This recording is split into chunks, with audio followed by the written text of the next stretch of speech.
Imagine living in a country where more than half of the land is desert, where rainfall is scarce, rivers are almost non-existent, and drought threatens the survival of millions. Now imagine that same country creating what many people call a man-made river, moving water hundreds of kilometers across barren land and turning dry desert into fertile farmland. It sounds impossible, yet this is exactly what Israel managed to do. In the middle of the 20th century, when Israel was still a young nation struggling with water shortages, leaders faced a terrifying question.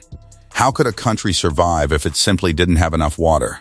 The answer became one of the most ambitious engineering projects in modern history. A gigantic system of canals, pipelines, pumping stations, and tunnels that would carry water from the north of the country all the way to its southern deserts. This project would reshape agriculture, power economic growth, and even influence geopolitics in the Middle East. But how exactly did Israel build a river where none existed? And why do many experts say this project changed the nation forever? Let's dive into the fascinating story. The desert problem that threatened Israel's future. When Israel was established in 1948, the country faced a serious environmental challenge. Nearly 60% of its land was desert, especially in the southern Negev region.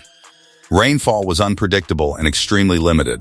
Some areas received less than 50 millimeters of rain per year, making farming almost impossible. Yet at the same time, Israel's population was rapidly growing. Thousands of immigrants were arriving every year, and the new nation needed farmland, drinking water, and industry to support them. Most of the country's natural freshwater resources were located in the north, particularly around the Sea of Galilee and nearby rivers. But the majority of undeveloped land suitable for expansion was located hundreds of kilometers away in the south. Without water transportation, those lands would remain barren forever. Early Israeli leaders believed the nation's survival depended on solving this problem. If water could somehow be transported across the country, the desert might be transformed into productive land. But moving massive amounts of water through mountains, valleys, and dry plains seemed like a nearly impossible challenge. At the time, many engineers doubted it could even be done. Still, the idea sparked one of the boldest infrastructure visions in modern history. The birth of a radical idea, a national water highway. In the early 1950s, Israeli engineers and planners proposed an extraordinary solution: build a national water carrier, essentially a giant artificial river system that would move water from the north of the country to the arid south. The concept was simple in theory but incredibly complex in reality. Water from the Sea of Galilee, Israel's largest freshwater lake, would be pumped upward through massive pumping stations. From there, it would travel through giant pipelines, open canals, reservoirs, and underground tunnels, crossing mountains and valleys until it reached central and southern Israel. The system would stretch for more than 130 kilometers, delivering water to farms, cities, and desert settlements. At the time, it was one of the most ambitious water transportation systems ever attempted in such a small country. Construction began in the late 1950s and required thousands of workers, enormous machinery, and cutting-edge engineering techniques. Huge pipes had to be installed across rough terrain. Pumping stations powerful enough to lift millions of cubic meters of water had to be designed, and massive reservoirs were built to regulate flow. After nearly a decade of construction, the system was finally completed in 1964. Israel had successfully created what many people described as a man-made river flowing across the desert, engineering a river across mountains and desert. Building the national water carrier was not just about laying pipes. It required solving some of the toughest engineering problems of the time. One major challenge was elevation. The Sea of Galilee actually sits more than 200 meters below sea level, while many parts of central Israel are much higher. That meant the water had to be pumped uphill before gravity could carry it further south. To solve this, engineers constructed enormous pumping stations capable of lifting water hundreds of meters upward. These stations used powerful turbines and energy systems to move water into large pipelines. Once lifted, gravity became the system's ally. Water flowed through a complex network of open canals, tunnels carved through hills, and massive steel pipes stretching across valleys. Some sections of the system used pipes nearly 3 meters wide, capable of carrying enormous volumes of water every second. Reservoirs along the route helped regulate pressure and store water during peak demand. The entire network functioned like a carefully controlled river, except every drop was guided by human engineering. This massive system allowed water to travel from the lush northern region all the way to areas that had once been completely dry. For the first time in history, the desert began receiving a steady supply of fresh water, turning the Negev Desert into farmland. Once the water started flowing south, something remarkable happened.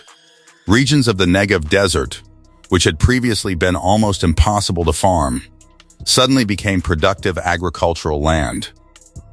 Farmers began growing crops such as wheat, vegetables, citrus fruits, and even vineyards.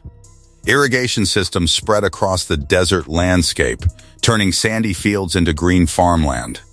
Entire communities were established around agriculture, supported by the new water supply. Small desert settlements slowly grew into thriving towns. The transformation was dramatic.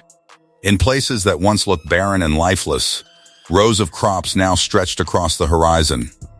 Greenhouses and orchards appeared where only dry soil had existed before. This agricultural boom helped Israel achieve something extremely important: greater food independence. Instead of relying heavily on imported food, the country could now produce a significant portion of its own crops.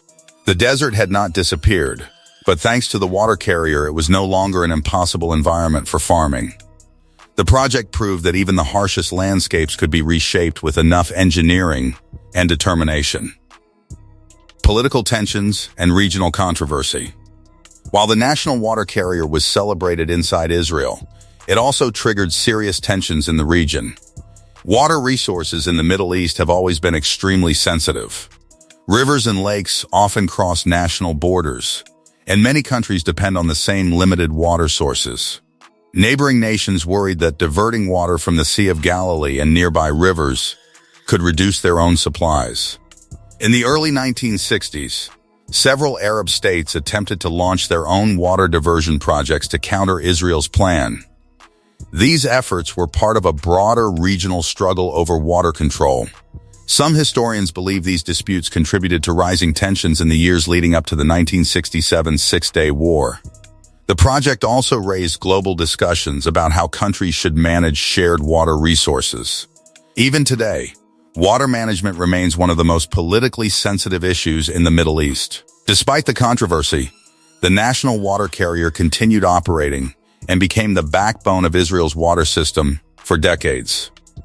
The legacy: how one water project changed the nation. Today, the national water carrier is considered one of the most influential infrastructure projects in Israel's history. It helped support the country's rapid population growth, expanded agriculture into previously unusable land, and provided water to major cities and industries.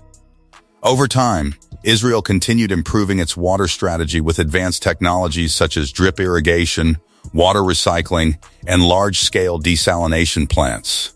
These innovations reduced dependence on natural freshwater sources and made Israel one of the world's leaders in water management. But the national water carrier remains the foundation that made much of this progress possible. Without it, large areas of the country might never have developed the way they did. What started as a desperate solution to a national water crisis ended up becoming a symbol of engineering ambition, a system that effectively created a river across the desert. And in doing so, it helped reshape the future of an entire nation.